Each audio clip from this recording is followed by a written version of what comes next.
Bonjour à tous, on se retrouve aujourd'hui pour le chapitre 2 du monde des rêves. Chapitre 2. Un songe récurrent. Saison automne 3015, lune 5. Identification. Murphy 76 890. Je me réveille dans ses bras, il m'enlace tendrement. Je peux sentir son odeur enivrante caresser le fond de mon nez. Je ne mets que quelques instants pour émerger pleinement de la phase la plus intense du sommeil, le sommeil paradoxal, celui dans lequel se jouent toutes les nuits les plus beaux rêves comme les plus horribles cauchemars.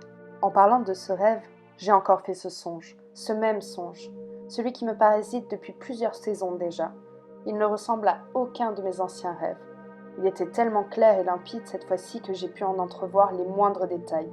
Mon subconscient me montre de façon récurrente un étrange inconnu. Il me fait face. Il se trouve au milieu d'une forêt, dans une clairière teintée d'un bleu éblouissant. Le sol est parsemé de ce qui ressemble à des fleurs et à des herbes exotiques aux couleurs magistrales. Un soleil bleu saphir illumine la cime des arbres, ce qui les teinte d'une couleur orangée. Le décor qui m'entoure est époustouflant de beauté. Je n'ai jamais vu de soleil, de fleurs ni de conifères, mais tout me paraît familier, comme si je connaissais déjà cet endroit. J'ai l'impression d'entrevoir notre ancien monde, notre monde disparu, celui d'avant l'effondrement du système en place. J'aurais tellement voulu apercevoir ce qu'ils appelaient un animal ou un coucher de soleil. Ces mots, je les ai appris à la ruche. Les autres enfants ne parlaient que de ça quand nous étions seuls sans surveillance. Ancien monde. Expression désignant le monde avant la grande crise mondiale de 2443 qui entraîna une irréversible pénurie d'eau, de nourriture et de logement, la mort de 80% de la population mondiale et un changement irréversible de la faune et de la flore existantes. Dans ce rêve, le jeune homme est inaccessible, hors de portée. Il semble avoir mon âge ou quelques années de plus. Il est pâle et soucieux. Ses traits sont d'une finesse inégalée. Il semble taillé dans le marbre. Son regard azur transperce mon âme.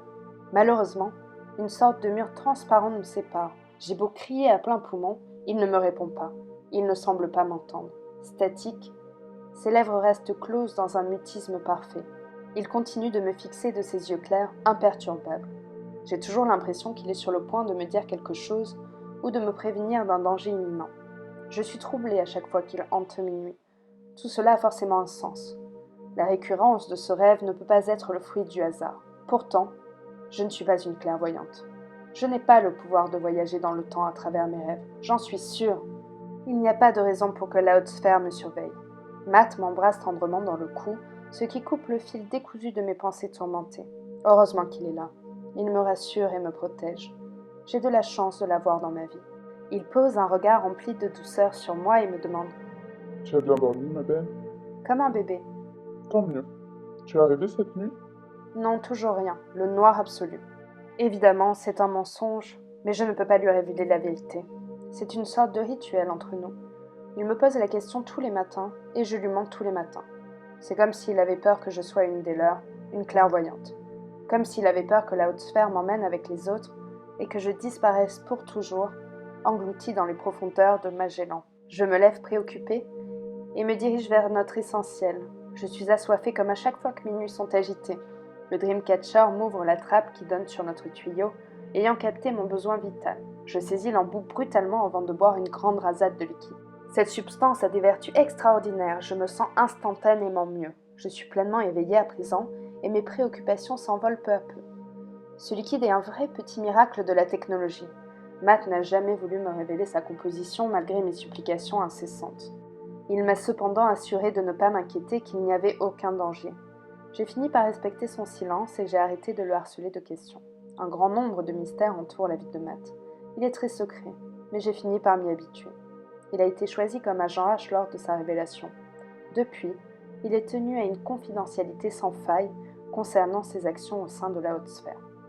Agent H, nom masculin. Individu au service de la haute sphère, opère dans la plus grande discrétion et fait régner l'ordre. Je demande l'heure mentalement à mon Dreamcatcher. Une petite voix aiguë m'indique qu'il est 7h15. Je dois me préparer pour aller travailler. Je me rends chaque jour au sommet dans la sphère principale pour assurer mon poste au sein du Civilisium. En somme, je traite les dossiers des civils. Je trie les dossiers des clairvoyants et des non-clairvoyants après leur révélation. C'est Matt qui m'a obtenu ce poste grâce à son statut de haut sphérien. Dans notre monde, la haute sphère ne nous a jamais laissé le choix. Le libre arbitre n'existe plus. Il faut travailler, l'une après l'une, pour survivre. En échange de nos efforts, la haute sphère se charge de nous maintenir en vie. C'est équitable après tout. Nous ne pouvons choisir notre corps de métier. Il nous est attribué le jour de la révélation et nous le gardons jusqu'à ce que nous soyons plus en état de travailler. En général, cela se situe vers les 150 saisons vécues. Après, tout Magélien est transféré vers la cité de Mortoum, la cité des fins de vie. C'est ce liquide, bleuté, qui nous maintient en vie si longtemps. Le taux de natalité a fortement baissé et la haute sphère a besoin de main-d'œuvre. L'un dans l'autre, tout le monde s'y retrouve. Pour ma part, avant que Matt ne me choisisse comme reproductrice, je travaillais comme la majorité de la population au Constitutium, où j'assemblais des pièces pour la fabrication des Dreamcatchers. C'était un travail à la chaîne, pénible et harassant que j'exerçais 14 heures par jour. Aujourd'hui, je ne travaille plus que 10 heures par jour, ce qui me laisse plus de temps libre pour m'occuper de mon couple. Clairvoyant, nom masculin. Individu possédant dans son subconscient le pouvoir de rêver du passé, du présent et de l'avenir. Je me dirige vers la trappe qui donne à l'essentiel. À côté du tuyau se trouve une machine carrée, possédant une sorte de placard vitré et un pavé numérique appelé le fusionneur d'aliments. C'est une sorte d'imprimante à aliments génétiquement modifiés. Je tape le code 3467 sur le pavé numérique, suivi d'une étoile, et du code 6542. La machine estime le temps de production à 15 minutes. Je décide donc de m'occuper de mon Helicus aristosa pendant la préparation de mon Vegeta, un plat à base d'algues roses, sans grande saveur. Helicus est une belle plante de 4 saisons. Elle possède de grandes feuilles plates et transparentes de couleur émeraude. De petites fleurs dorées encadrent sa tige, ponctuant sa physionomie de petites boursouflures rondes. Ces fleurs bioélectroniques sont comme des immortelles.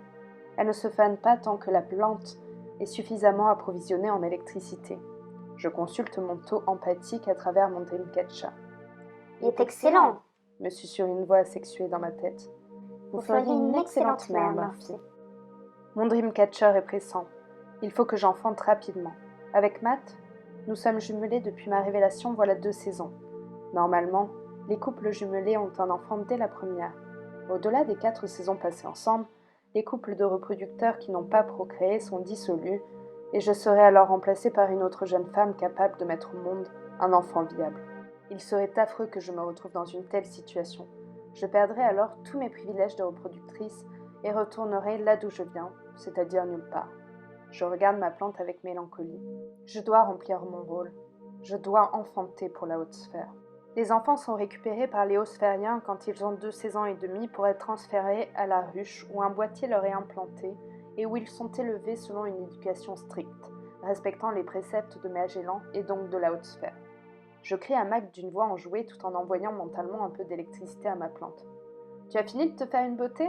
Je vais être en retard si tu ne te dépêches pas. »« Oui, j'ai fini, tu peux venir. » Je file rapidement vers l'oasis me rafraîchir. La pièce est ovale et ne possède pas de fenêtre artificielle. Je quitte mes vêtements épidermiques et les laisse choir nonchalamment sur le sol. Je me tourne vers le seul miroir autorisé dans notre foyer afin de scruter mon reflet. Je suis pâle. Mes yeux bleus paraissent immenses face à mon visage amaigri. J'attache mes cheveux dans un geste rapide.